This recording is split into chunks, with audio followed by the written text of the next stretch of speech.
I'm sure you're happy to see me again. I welcome you to another physics class. Today we are going to look at resistors. When you have many resistors in a circuit, we want to find out how to determine the total resistance. And I must tell you, this will require, well, not too much mathematics, but your addition. So I hope you are going to follow me so that we will determine the total resistance for resistors in series and parallel. Now, I'm going to start with the one in series because that looks a bit simpler. So let's look at this diagram, and I hope you pay attention. Now, if I have this circuit diagram, I have this, let's have 3 resistors. I have these 3 resistors, and they are connected in series. When we say resistors are connected in series in physics, we mean the same current flows through them, and my resistors are R1, R2, and R3. I have current I flowing through that circuit. Okay? And some of you are, let's include the battery, which of course gives the electromotive force to our circuit. Alright. Now, when you have this type of circuit, resistors are connected this way. We say they are in series because equal amount of current is assumed to flow through them, which means across my R1, I'm going to have I1. Across my R2, I'm going to have I2. And across my R3, I'm going to have I3. Now, the potential difference, which is going to be, across my R1, we use V1 to represent that, and the potential difference across my R2 is going to be V2. The potential difference across my R3, resistor 3, is going to be V3. We assume that the internal resistance of these wires, they are minimal, meaning that amount of current that will be lost when current moves from R1 to R2 will be minimal, so that is just the no. Now, let's now use this equation to derive the formula for the resistance. Now, what I'm going to do is this. The electromotive force, like I told you, the electromotive force, which is what the battery is giving, we can write that ET is equal to V1 plus V2 plus V3. I hope that makes a lot of sense. The total, because the individual PD can be summed together to give the value of the electromotive force. So this equation is correct. And according to Ohm's law, which of course we have discussed before, Ohm's law, making reference to Ohm's law, which says V equals to IR. If you refer to this, then all these PDs can be written in terms of the current and the resistance. Therefore, if we refer to this equation as equation 1 could be written now as ET equals to IR, which case it will be R1 plus R2 plus I3 R3.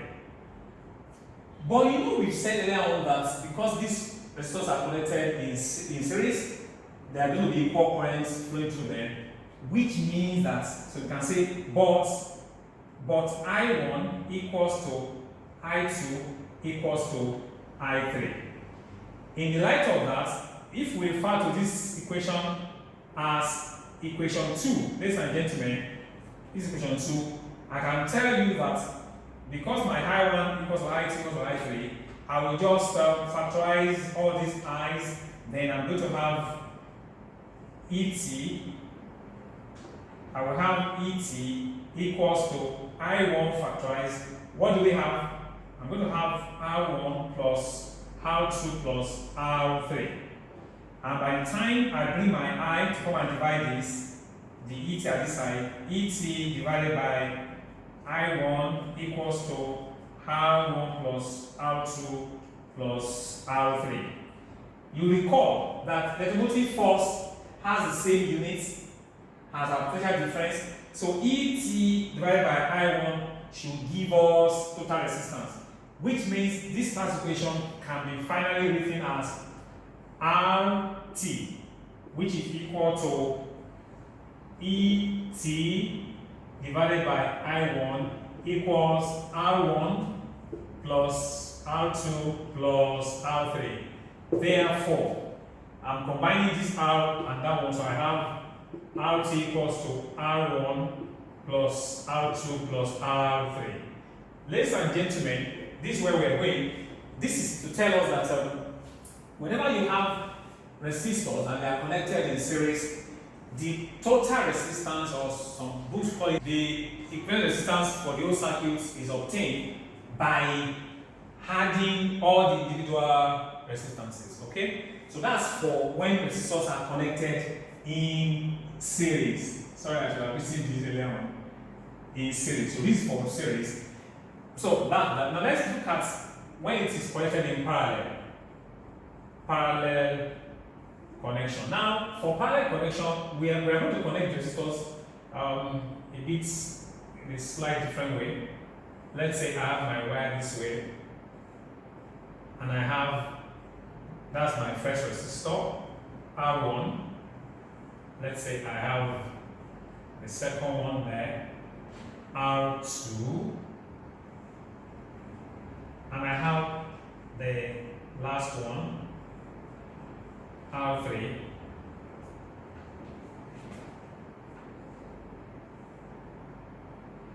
So, if we have this type of circuits, ladies and gentlemen, and I have my battery connected that way, okay, let's incorporate a switch. By the time current is flowing, current should flow from the positive pole terminal. So when current is coming this way, this current, when you get to this junction, is going to split, into different arms where the resistors are connected. So which means I'm going to have current I1 flowing through R1, and I'm going to have current I2 flowing through R2. I will have current I3 flowing through R3. Okay? That's what will happen. And of course, the current will still combine and the circuit will keep functioning. But don't forget what we are, our focus. Our focus is to find out how am I going to get the total resistance for this circuit when I have resistors connected in parallel. Okay? I don't expect equal current to flow through them if I compare the currents with what is being produced from the EMF source. Let me take you back a bit. In this case, for the series, the current that is produced by the EMF source, okay, will flow through, and that same current will flow through each of the resistors. In this case, the current that is flowing through the source will divide, okay, into all the resistors depending on the resistance, the value of the resistance, okay? So don't forget. Now let's now take this into equation. Now, if I have this, from what we have said, ladies and gentlemen, I'm sure you know we can write that, let's say this is our current that flows from the battery's IT. We can say current I total will be equal to I1 plus I2 plus I3, okay?